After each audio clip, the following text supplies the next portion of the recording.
In 1988, a quiet neighborhood in Tokyo was rocked by one of the most horrifying crimes Japan has ever seen. A bright, promising 16-year-old girl, Junko Furuta, was abducted and subjected to an unimaginable nightmare. For 44 days, she endured brutal torment, a horror that no one, especially her captors, would ever forget. But what led to this unimaginable cruelty? And how could such a gruesome crime go unnoticed for so long? This is the chilling and tragic true crime story of Junko Furuta, a crime that continues to haunt Japan to this very day. Junko Furuta was just a typical teenage girl. She was a student, full of promise, living with her family in Tokyo, Japan.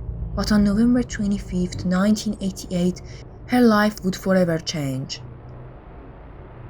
As she walked home from school, four teenage boys, no older than she, kidnapped her.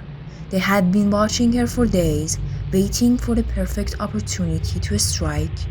The boys, aged 15 to 18, took her to an abandoned house, far from the bustling city streets. There, in isolation, they began a torturous and sickening series of events that would drag on for over a month. Junko was held captive, unable to escape or contact anyone. Her family had no idea where she was, and the police had no leads. As the days went by, the boys began to show their true nature.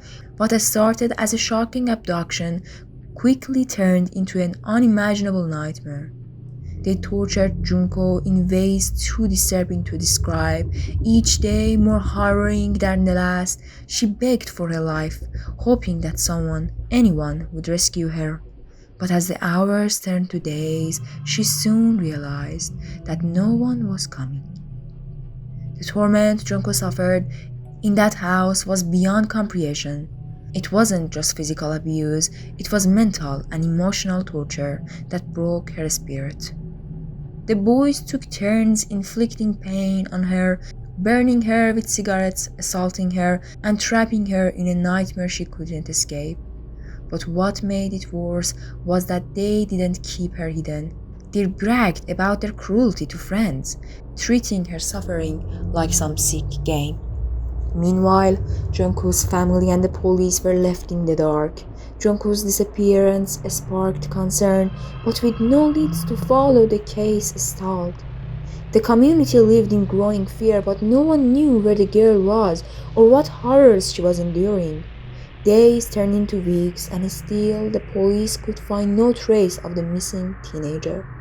The fear in the community only grew as the weeks passed. People began to whisper about the strange disappearances, but the police were no closer to finding Junko or the monsters who held her. In the end, it was the police who brought the case to its conclusion, but the brutal, unspeakable death that awaited Junko. On January 4, 1989, Junko Furuta's body was discovered in a concrete drum in a warehouse, abandoned and forgotten. Her body was covered in scars, bruises, cuts, burns, and the signs of brutal, relentless abuse. She had endured 44 days of unimaginable suffering. Her body was so badly disfigured that it was almost unrecognizable. The detail of her injuries were so horrendous that the police and the public were left in shock. When the four boys were arrested, their lack of remorse sent chills through the nation. They showed no guilt for their actions and displayed a disturbing indifference to the suffering they had caused. Their treatment of Junko had been cold, calculating, and ultimately fatal. But despite the overwhelming evidence, the boys, because they were minors, received sentences that too many felt were too lenient.